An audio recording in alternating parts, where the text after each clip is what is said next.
नमस्कार, मैं हूं मयूरिका और आप देख रहे हैं वीएनएम टीवी। मार्च महीना शुरू हो गया है और मार्च महीना जैसे ही शुरू होता है बोर्ड परीक्षाओं की जो घंटियां हैं वो कुछ जोर जोर से बजने लगती है। वैसे पिछले कई वक्त से काउंटडाउन शुरू हो गया है और हम लगातार वीएनएम के प्लेटफॉर्म से बोर्ड परीक्षाओं के बारे में बात कर रहे हैं। बोर्ड परीक्षाएं हमारे लिए कुछ अलग परीक्षाएं हैं, ऐसा हम हमारे सोसाइटी में हमारे बच्चों को बताते हैं कि बोर्ड परीक्षा है। जब से बच्चा 10th में या 12th में आता है उसे हम अवेयर करना शुरू कर देते हैं। आप तो बोर्ड में हैं, आप कैसे यहाँ वहां जा सकते हैं, आप कैसे टीवी देख सकते हैं। तो ये सारी चीजें वही परीक्षा जो हम 1 से 9 स्टैंडर्ड तक देते आए हैं वही करनी है, लेकिन फिर भी इसका थोड़ा सा प्रेशर तो क्रिएट हो ही जाता है और बच्चों को भी इसका प्रेशर महसूस होता है। हम कैसे बच्चों का प्रेशर कम कर सकते हैं और as a parent, as a family member या आसपास के बच्चों को हम कैसे फ्री कर सकते हैं, उस पर लगातार बात हो रही है। और आज उसी कड़ी में हमारे साथ वडोदरा की जानी मानी काउंसलर डॉक्टर स्वाति जोशी जुड़ी है। मैम, बहुत बहुत स्वागत है। थैंक यू, नमस्ते। परीक्षा का डर, जैसे ही परीक्षा नजदीक आने लगती है बच्चों ने सब कुछ पढ़ लिया होता है, लेकिन वो जो परीक्षा का डर होता है वो कहीं ना कहीं बच्चों पर हावी हो जाता है। वैसे हर परीक्षा में होता है, लेकिन बोर्ड परीक्षा में कुछ ज्यादा होता है। मैम, परीक्षा का फियर जो है वो हमेशा ही फील होता है, थोड़ा या ज्यादा, लेकिन बोर्ड परीक्षाओं के स्टूडेंट को ये ज्यादा क्यों फील होता है? राइट, आपने बहुत सही कहा कि परीक्षा या परफॉर्मेंस की जो फियर या एंजाइटी होती है दैट इज वेरी कॉमन कोई भी ह्यूमन बीइंग में। लेकिन बोर्ड की जो एग्जाम है उसमें बच्चे ज्यादा नर्वसनेस और एंजाइटी और फियर का अनुभव इसलिए करते हैं क्योंकि एक तो ये एग्जाम से बहुत सारे हाई स्टेक्स जुड़े हुए हैं। It looks like a risky exam. Board exam के फ्यूचर कॉन्सिक्वेंसेस बहुत है, जैसे कि अगर बोर्ड में अच्छे मार्क्स नहीं आते तो हम फ्यूचर में कौन सा करियर ऑप्ट करेंगे, हमारा फ्यूचर कितना सक्सेसफुल रहेगा। ये सब बोर्ड के एग्जाम एक बहुत ही वल्नरेबल एज जब बच्चे की होती है तब तय कर देती है। वन मोर रीजन फियर का है कंपैरिजन। सो आजू बाजू में, एक ही घर में, कोचिंग क्लासेस में, स्कूल में, जाने अनजाने में पेरेंट्स, आजू बाजू वाले, सोसाइटी वाले, स्कूल वाले, कोचिंग क्लासेस वाले बच्चे की कंपैरिजन दूसरे बच्चों के साथ करते हैं। बिल्कुल। तो ये भी एक बहुत बड़ा रीजन है कि बोर्ड एग्जाम का फियर होता है। और जो हवा हमने क्रिएट करके रखा है कि बोर्ड एग्जाम ये एक प्रकार की एग्जाम ही है, जैसे ऑर्डिनरी एग्जाम हम आपने कहा कि देते आ रहे हैं, लेकिन just because of these reasons ये फियर को बढ़ा देता है एंड एंजाइटी को बढ़ा देता है। It optimizes the fear to a great extent, जहां पे बच्चा मैनेज नहीं कर पाता और इतनी छोटी उम्र में ऑफ कोर्स चाइल्ड के पास कोपिंग मैकेनिज्म्स नहीं होते हैं। That is one more reason for a lot of fear of board exams. हमारी आदत होती है, हम बच्चों को कहते हैं अरे उसके बेटे की तो 97% आए। आपने तो ये जो सेंटेंस है शायद बहुत जनरली बोला हो, लेकिन बच्चा इसे अपने आप में लेता है कि क्या मुझे कहा जा रहा है कि मुझे भी 97% लाने हैं, क्या मैं ला पाऊंगा? और वहीं से ये सारी चीजें शुरू हो जाती हैं और इसीलिए हम लगातार इस पर बात कर रहे हैं। और परीक्षा के डर, कभी कभी हमें पता भी नहीं चलता है कि बच्चे के मन में क्या चल रहा होता है और उसी की वजह से उसका परफॉर्मेंस भी खराब होता है। मैम, क्या होते हैं परीक्षा के ये जो डर है, फियर है, उसके कुछ कॉमन फैक्टर या कैसे हम आइडेंटिफाई करें कि बच्चे को परेशानी है? बहुत ही कॉमन सिम्टम्स है, physical symptoms, psychological symptoms, behavioural symptoms या फिर cognitive symptoms. So if I label a few, मान लो घबराहट होना या फिर पेट में दर्द करना, मेमोरी लॉस हो जाना, कुछ भी याद ना रहना, या फिर बहुत सारा ओवर थिंकिंग करना, नींद ना आना, हाथ पैर में पसीने होने, कंप्लीटली ब्लैंक हो जाना, ये सारे सिम्टम्स है। लॉस ऑफ एपिटाइट, बहुत भूख लगना, या तो बिल्कुल नींद ना आना या तो बहुत सारी नींद आना। सो ये सारे सिम्टम्स अगर हम बच्चे में सडनली देखने लग जाए जब एग्जाम्स करीब आ रही हैं, that is a time when as parents and as family members we should alert ourselves that the child is in need of help. यानी अगर कुछ अलग बच्चा बिहेव कर रहा है तो आपको उसे थोड़ा सा ध्यान से तो देखने की और समझने की जरूरत है ही कि वो कुछ ना कुछ कठिन दौर से गुजर रहा है और उस वक्त बहुत सारी ऐसी चीजें हैं जो हम उनके साथ कर सकते हैं, जिस पर मैं आगे बात करने वाली हूँ। मैम, आगे हर बच्चे का इंडिविजुअल ट्रिगर होता है एग्जाम को लेकर, एग्जाम की एंजाइटी को लेकर, एग्जाम के डर को लेकर। कैसे आइडेंटिफाई करें और बच्चा खुद इसे कैसे एक्टिवली डील कर सकता है? So what I feel is बच्चा खुद तो जानता ही है कि उसको कौन सी चीज से एंजाइटी होती है। थोड़ा सा सेल्फ अवेयरनेस अगर चाइल्ड क्रिएट करे, a good idea is to maintain a journal और पास्ट में सोचना कि कौन सी सिचुएशन में मुझे भय बढ़ गया या फिर मेरा ओवरथिंकिंग और फियर बढ़ गया। कोई रैंडम व्यक्ति आके कुछ भी बोल के चला जाता है, कोई बाजू में रहने वाला, या फिर हम उनको जानते भी नहीं है, किसी ने कोई कमेंट पास कर दी कि भाई तुम इधर क्यों खड़े हो, पढ़ाई क्यों नहीं कर रहे हो, और ट्रिगर हो जाता है टेंशन। या फिर हमने कोई रील देख ली, कोई वीडियो देख लिया, कोई न्यूज सुन लिया तो ट्रिगर हो जाता है। या फिर हमारा कोई खुद का थॉट, तो we should know as a student कि हमें कौन सी चीज टेंशन दे रही है, कौन सा व्यक्ति टेंशन दे रहा है, कौन सा कोई आधुनिक इंस्ट्रूमेंट, कोई मोबाइल फोन हो, कंप्यूटर हो, और उसका नोट करते रहना चाहिए कि एक हफ्ते पहले मेरे साथ ऐसा, जब मैं इस इंसान को मिला तो उन्होंने मुझे बहुत ऐसा फील करवाया कि मैं तो कुछ नहीं कर पाऊंगा, तो मुझे फिर वैसी चीजों से, वैसे व्यक्तियों से, वैसी सिचुएशन से दूर रहना चाहिए, at least temporarily. It is not possible to completely withdraw ourselves, लेकिन टेम्पररीली हमें वो सिचुएशंस अवॉइड करनी चाहिए और जो वो व्यक्तियों को अवॉइड करना चाहिए जो हमें स्ट्रेस का ट्रिगर बन के ज्यादा स्ट्रेस देते हैं एग्जाम की वजह से। जी बिल्कुल। तो आप सुन रहे हैं ना, ऐसे बहुत सारे लोग आसपास होते हैं और आपको आपके बच्चों को उन लोगों से बचाना है। बच्चे को खुद तो बचना ही है, क्योंकि बहुत सारे लोग फोन करके भी परेशान करते हैं कि आपकी तैयारी कैसी चल रही है, ऐसा नहीं, ऐसा करना चाहिए। उन सारी चीजों से आप अगर थोड़ा सा बच के रहें तो शायद वो जो ट्रिगर वाली बात कह रहे हैं वो बहुत आसान हो जाएगी। बहुत नोट करने वाली टिप है और इसे जरूर ध्यान रखें और अपने आसपास के बच्चों को भी बताएं। मैम, आप बहुत सारे स्टूडेंट के साथ डील करते रहते हैं, बोर्ड परीक्षाएं चल रही है, बच्चों को किस तरीके की परेशानियों का इस दौरान खास सामना करना पड़ता है? बच्चे आपसे शेयर करते होंगे, कैसे डील करते हैं आप?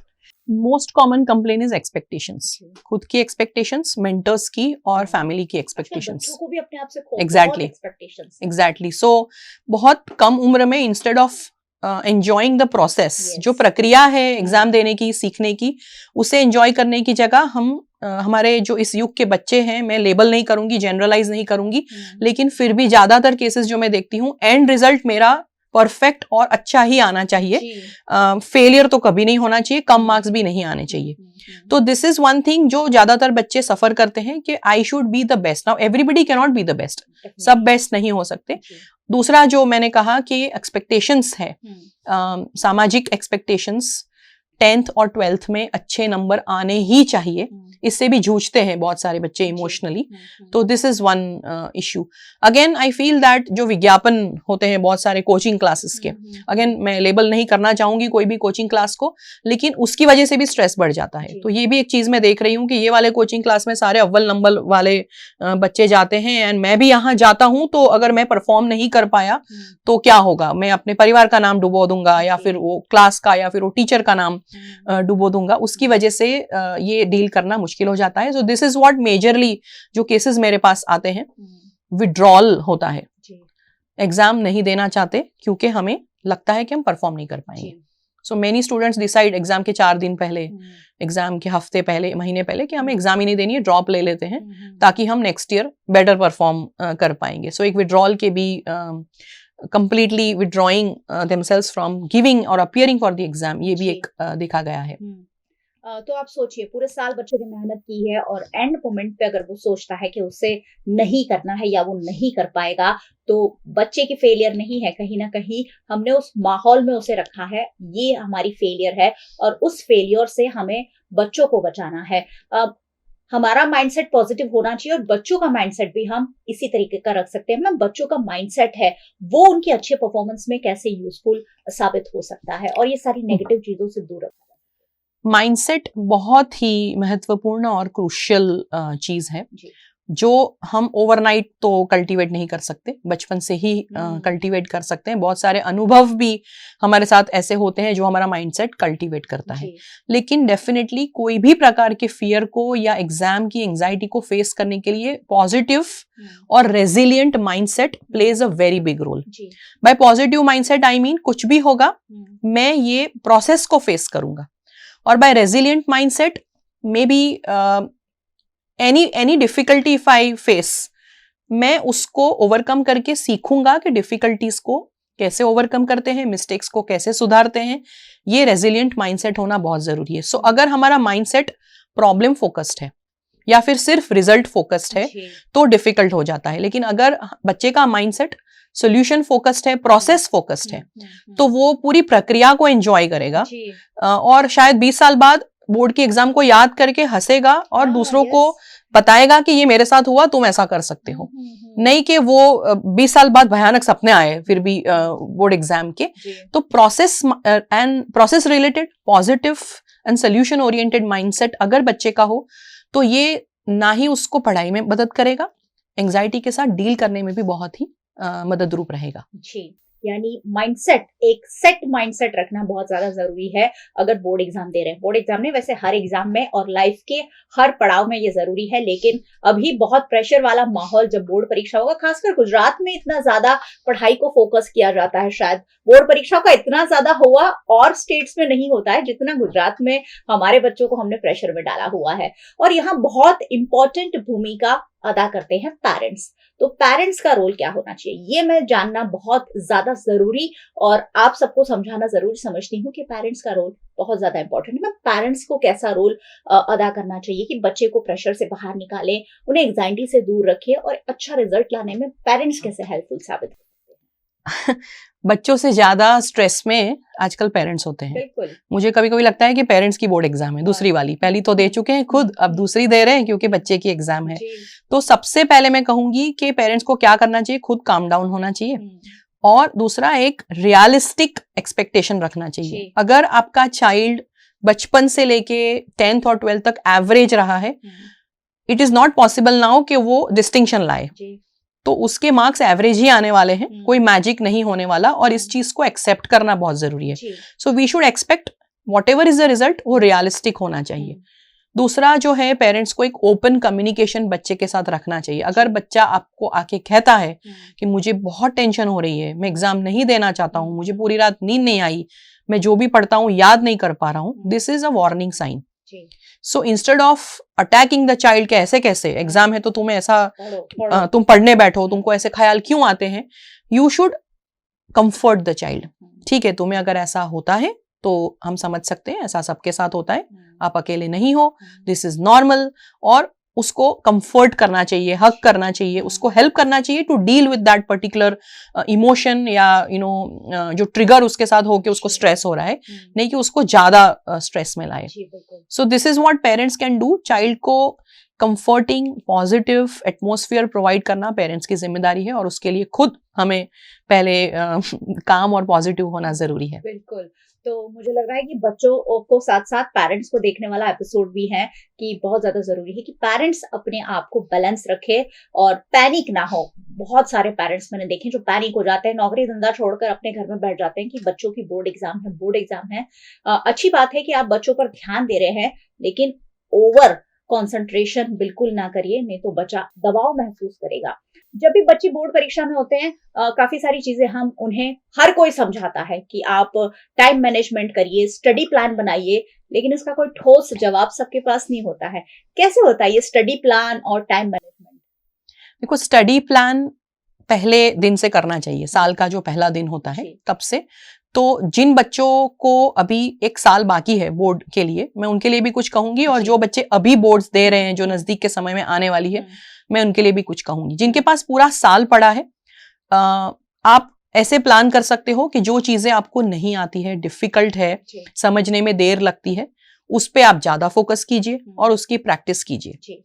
जिनके लिए अभी समय नहीं रहा है, पूरा साल निकल चुका है और सामने बोर्ड्स पड़ी है, उन बच्चों को मैं कहूंगी कि जो चीज आपको बेस्ट आती है अब आप उसे शार्पन कीजिए। सो जैसे क्रिकेट में हम बेस्ट 2 बल्लेबाजों को आगे भेजते हैं, तो अभी हमें जो बेस्ट आता है उसे ज्यादा शार्पन करना चाहिए and we should put our best foot forward. दूसरी एक टेक्निक है कि ऑर्गेनाइज रहना चाहिए। मेरी एक बुक इधर पड़ी है, दूसरी किताब इधर पड़ी है, मुझे मालूम ही नहीं मेरी किताबें कहाँ है, मेरी स्टेशनरी कहाँ है, मेरा पूरा टेबल क्लटर्ड है, क्लीन स्पेस नहीं है। तो lack of organization also will affect your study और वो आपका टाइम भी वेस्ट करेगा। तो टाइम मैनेज करने का एक बहुत ही सचोट टेक्निक है, उसे कहते हैं पोमोडोरो टेक्निक। तो उसमें ऐसा होता है कि आप हाफ एन आवर का एक स्लॉट बनाइए कि हाफ एन आवर में ये कॉन्सेप्ट पढ़ूंगा, 25 मिनट्स पढ़िए, 5 मिनट का ब्रेक लीजिए। वो नॉर्मल ब्रेक होना चाहिए। ऐसा नहीं कि वो 5 मिनट में आप इंस्टाग्राम की रील देखो या वीडियो गेम देखना चालू करो या घर से बाहर निकल जाओ। सिर्फ 5 मिनट आप कहीं लटार मार के आओ, घर के अंदर ही पानी पियो, अपने मुंह पे पानी स्प्लैश करो, फिर वापस पढ़ने बैठ जाओ। ऐसे 3 पोमोडोरो ब्रेक्स 25 मिनट्स के बाद आप एक लंबा ब्रेक ले सकते हो 20 to 30 मिनट्स का। तो कॉन्स्टेंटली अपने आप को रिचार्ज करते रहना, अपनी मॉम से या डैड से बात करना या फिर थोड़ा सा हल्का सा व्यायाम करना, शावर ले लेना, ऐसा करने से आपका टाइम जो है प्रोडक्टिव हो जाएगा। Instead of just highlighting things, writing things down, it is better to use techniques which will help you plan your study well. So planning ahead of the exam, जो चीजें आपको बेस्ट आती है उस पे ज्यादा फोकस कीजिए, अपने स्टडी मटेरियल्स ऑर्गेनाइज रखिए और शॉर्ट स्लॉट्स में छोटे छोटे ब्रेक्स लेके पढ़ना चालू रखिए। प्रायोरिटाइज करिए कौन सी चीज पहले पढ़नी है, कौन सी चीज बाद में पढ़नी है। तो ये भी बहुत इंपॉर्टेंट टिप है। जब भी मैं किसी स्कॉलर्स को सुनती हूँ जो बहुत अच्छा रिजल्ट लेकर आते हैं, वो कहते हैं कि मैं 10 घंटा पढ़ाई करता था, मैं 12 घंटा पढ़ाई करता था, मैं 16 घंटा पढ़ाई करता था। लेकिन यहाँ ये नोट नहीं करते हैं कि 12 घंटा 16 घंटा कोई लगातार नहीं पढ़ता है। छोटे छोटे ब्रेक्स जैसे मैम ने कहा वो बहुत ज्यादा जरूरी है। तो ये बात भी जरूर ध्यान में रखिए। और स्ट्रेस मैनेजमेंट, कुछ भी करो, छोटा मोटा स्ट्रेस तो हर किसी को हो ही जाता है। तो स्ट्रेस मैनेजमेंट में सेल्फ केयर कितना इंपॉर्टेंट होता है? बहुत इंपॉर्टेंट होता है सेल्फ केयर, क्योंकि as I told you that family में सब लोग स्ट्रेस में है। तो ऑफ कोर्स चाइल्ड एक्सपेक्ट करेगा कि पेरेंट्स उसको सपोर्ट करें, लेकिन कभी कभी ये सपोर्ट नहीं मिलता है। तो जब कहीं से भी सपोर्ट नहीं मिलता ना, तो खुद से सपोर्ट लेना चाहिए। सो सेल्फ मैनेजमेंट की टेक्निक बहुत काम लगती है, क्योंकि सेल्फ कंपैशन, अपने आप पे बहुत सारा जोर ना लगाना या जबरदस्ती ना करना, अपने आप से बहुत सारी एक्सपेक्टेशंस ना करना, and to be very patient with oneself. This is very important for a child कि बच्चा खुद से इतनी सारी अपेक्षा कभी कभी कर बैठता है कि वो उसको लगता है कि आई एम अ फेलियर। ऐसी फीलिंग आए तब तक अपने आप से अपेक्षा करता रहता है। सो कंपैशन, अपने आप को समझना, अपनी लिमिट्स को समझना, हम कितना कर सकते हैं उसको समझना, अपनी कैपेसिटीज को समझना, ये बहुत जरूरी है। सो सेल्फ केयर मैं कहूंगी we should keep it at number 1। After that सारा बोर्ड का रिजल्ट और एग्जाम्स और सब कुछ आता है, क्योंकि अगर हम ही नहीं रहेंगे तो how will be able to even give the board exam. तो पहले खुद एक stable, mentally, physically, emotionally stable होना बहुत जरूरी है। उसके लिए सेल्फ केयर करना बहुत इंपॉर्टेंट है। हम है तो एग्जाम है। मैंने कई बार मैम ऐसा भी देखा है कि पेरेंट्स बच्चों को खाना देना बंद कर देते हैं कि आपको चावल नहीं खाने हैं, आपको ये नहीं खाना, आप खाली फ्रूट्स खाइए ताकि आपको नींद ना आए। कितना जायज है ये सब? मैं तो कहूंगी जो अच्छा लगे वो एग्जाम पे टाइम पे खाना चाहिए। हाँ, बाहर का नहीं खाना चाहिए क्योंकि हम बीमार पड़ सकते हैं, लेकिन जो अच्छा लगे वो खाना चाहिए। Because food actually more than the tongue आपके माइंड को खुश करने वाली चीज है। हम बहुत बार जब दुखी होते हैं तो फूड के पीछे भागते हैं, स्ट्रेस में होते हैं तो फूड के पीछे लोग भागते हैं। तो इसलिए ज्यादातर स्ट्रेस वाले लोग मोटे होते हैं बहुत, because you know food attracts them when they are feeling low. So अगर फूड मन चाहा खाना खाने से बच्चा पढ़ाई भी करता है, सिर्फ वो उन दिनों में, एग्जाम के दिनों में, तो you should provide the child. So हर घर में जो बच्चे को पसंद है वो उसके एग्जाम पे टाइम पे बनना चाहिए। हाँ, बाकी के टाइम पे अगर आप रिस्ट्रिक्शन करो पूरे साल में तो मैं कहूंगी जायज है, क्योंकि आजकल ओबेसिटी भी बहुत बढ़ रही है बच्चों में, तो वो जायज है, लेकिन not at the time of exam. So खाना बंद करना is like you are depriving the child of some comfort which will again, उसका माइंड वहां पे भटकेगा, उसको डिस्ट्रैक्शन होगा, तो हम एक्चुअली वो पनिशमेंट दे रहे हैं instead of helping the child. नहीं करना चाहिए ऐसा। और पहले बच्चे टीवी से जितना एडिक्टेड थे अब मोबाइल से हैं। तो पहले टीवी के केबल कटवा दिए जाते थे, ऐसा मैंने देखा है। राइट। और मोबाइल अब ऐसा हो गया है कि बच्चों से मोबाइल छीन लिया जाता है। कैसा होना चाहिए ये वाला बैलेंस, मोबाइल वाला? देखिए, इसके लिए मैं कहूंगी कि ये एक पार्ट ऑफ एवरीबडीज लाइफ हो चुका है। अब छीन लेना again is like a jail. तो एग्जाम के टाइम पे जो भी चीज अच्छी लगे उसकी समय की सीमा या उसकी अवधि कम कर देनी चाहिए। अगर आपको मोबाइल पे सोशल मीडिया देखना या फिर मोबाइल पे गेम्स खेलना अच्छा लगता है आपके चाइल्ड को, at least during that 1 month period जब एग्जाम चल रही है, जो हमारा प्राइम टाइम है, मान लो कोई बच्चे को सुबह उठ के तुरंत बहुत अच्छा याद रहता है, पढ़ाई कर सकता है। कुछ बच्चे ऐसे होते हैं जिनको रात को जग के वो पढ़ सकते हैं। हर किसी की प्रकृति होती है, उस हिसाब से उसको पढ़ने देना चाहिए। जो हमारा स्लैक पीरियड है, मान लो दोपहर का टाइम, शाम का टाइम, उस टाइम पे उसको 15-20 मिनट्स या मैक्सिमम आधे घंटे के लिए फोन देना चाहिए। अगर ये क्या है, पानी जैसा है, अपना रास्ता पानी खुद ढूंढ लेता है, तो आप उसको फोन नहीं दे रहे हो और वो सोच रहा है फोन के बारे में, हाथ में उसने किताब पकड़ी हुई है, ये भी जायज नहीं है। इससे अच्छा कि वो अपना जो भी डिजायर है वो हाफ एन आवर के लिए फुलफिल करे और उसके बाद वो फोकस कर पाएगा। तो कंप्लीटली फोन ले लेना is also not a good idea according to me, and this is not helping anyone, neither the child nor the family. जी, तो मोबाइल दे सकते हैं, बस उसका समय तय करना होगा। मैम, बहुत सारे स्टूडेंट से आप डे टू डे इंटरेक्ट करते हैं, कुछ अगर सक्सेसफुल स्टोरीज हमें बता सकें। I have many success stories of students जो लोग फियर करते थे फिर भी बहुत अच्छे मार्क्स से उत्तीर्ण हो गए, और मेरे पास ऐसी भी स्टोरीज है जहाँ पे बच्चे फेल हुए हैं और फिर भी आज लाइफ में बहुत सक्सेसफुल है। So right now I am reminded of 2 stories. एक मेरे पहचान में एक है व्यक्ति जो पहला अपना पेपर दे के आया और उसके बाद उसने डिसाइड किया कि अब मैं एग्जाम नहीं दूंगा, क्योंकि उसका पेपर बहुत खराब गया था। तो उसने खुद ही डिसाइड कर लिया कि अब मैं नेक्स्ट ईयर एग्जाम दूंगा, और ही वॉज वेरी अपसेट। लेकिन उसका जो फैमिली था उन्होंने उसको सपोर्ट किया और बोला कि भले आपका ये पेपर खराब गया है, आप अपना बेस्ट शॉट दीजिए, बाकी के जो पेपर्स हैं उसको दे दीजिए, don't think about this one paper which has not gone well, एक सब्जेक्ट के बारे में मत सोचो।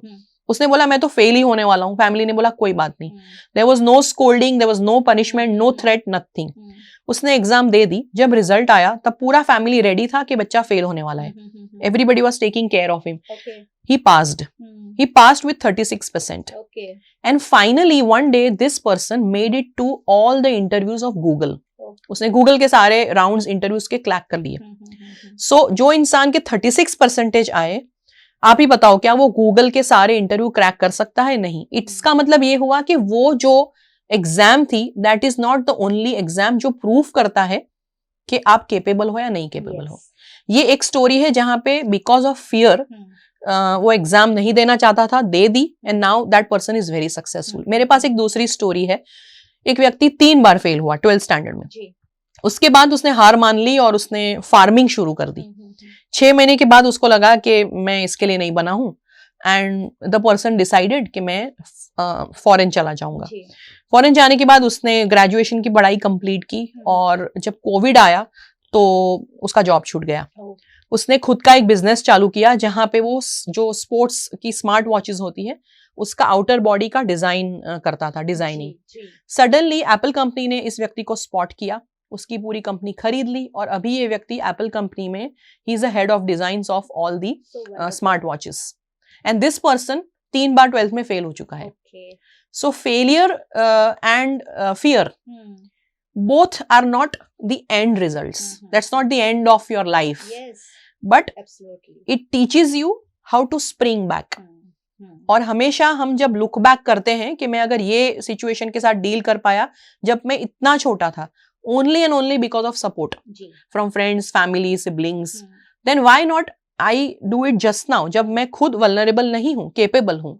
तो ऐसी बहुत सारी सक्सेस स्टोरीज हैं जो मैं आपको बता सकती हूँ। आई मीन पूरा दिन निकल सकता है, या but there are a lot of beautiful stories which people have felt, and I have seen those in reality. जी, यानी परीक्षा या परीक्षा का परिणाम आपकी लाइफ में बहुत बड़ा इम्पैक्ट नहीं डाल सकता है। डालेगा जरूर, कहीं ना कहीं डालेगा, लेकिन मेडिकल स्टूडेंट, मेडिकल में जाना या इंजीनियरिंग में जाना ही प्रोफेशन नहीं है। बहुत सारे फील्ड अब खुल चुके हैं बच्चों के लिए जिसकी तरफ हम ओपन हो सकते हैं।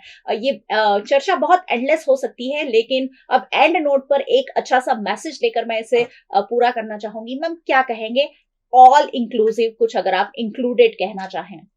सो एक मैसेज में सारे बोर्ड के एस्पायरिंग स्टूडेंट्स को ये देना चाहूंगी कि ये जो दौड़ है बोर्ड एग्जाम्स की 10th और 12th की, उसमें आप अकेले नहीं हो। आपके साथ बहुत सारे और स्टूडेंट्स बोर्ड की एग्जाम दे रहे हैं। आपके हमारे गुजरात में ही नहीं, पूरे विश्व में मैं कहूंगी that people have some platform जहां पे वो फाइनल डिसाइड करता है कि फ्यूचर में आपका करियर क्या होगा।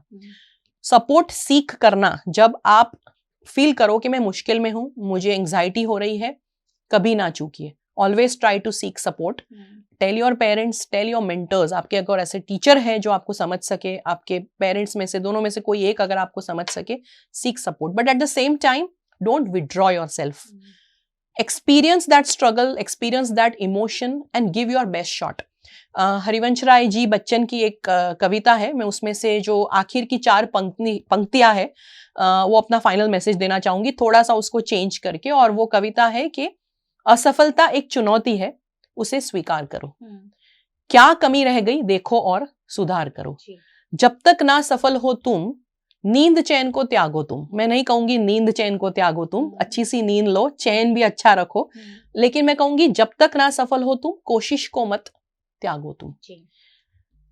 संघर्ष का मैदान छोड़कर मत भागो तुम। कुछ किए बिना ही जय जयकार नहीं होती, क्योंकि कोशिश करने वालों की कभी हार नहीं होती।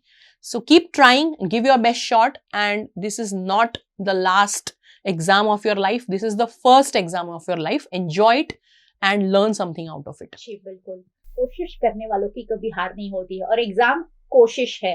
लाइफ में आगे बढ़ने का एक स्टेप फॉरवर्ड जाने की ये एक कोशिश है, जिसमें हम सबको, हम सबको मिलकर इसे पार करना है। हम बात कर रहे थे काउंसलर डॉक्टर स्वाति जोशी से। मैम बहुत बहुत शुक्रिया आपका हमारे साथ जुड़ने के लिए, और बहुत बहुत शुक्रिया आप सबका हमारे साथ जुड़ने के लिए। वैसे मैं हमेशा कहती हूँ कि आप सबको तो जुड़ना ही है, क्योंकि ये सारी बातें हम आपके लिए ही करते हैं, और एक्सपर्ट अपनी बातें आप तक वीएनएम के जरिए पहुंचाते हैं, ताकि हम एक अच्छा रिजल्ट प्राप्त कर सके, हमारे जो बच्चे हैं वो राष्ट्र के उत्थान में अपना सहयोग दे सके। वीएनएम को यूट्यूब चैनल पर आप देख रहे हैं, यूट्यूब चैनल को सब्सक्राइब नहीं किया है तो जरूर कर लीजिए, और बेल आइकन प्रेस कर दीजिए, ताकि वीएनएम का हर अपडेट सबसे पहले आप तक पहुंचे।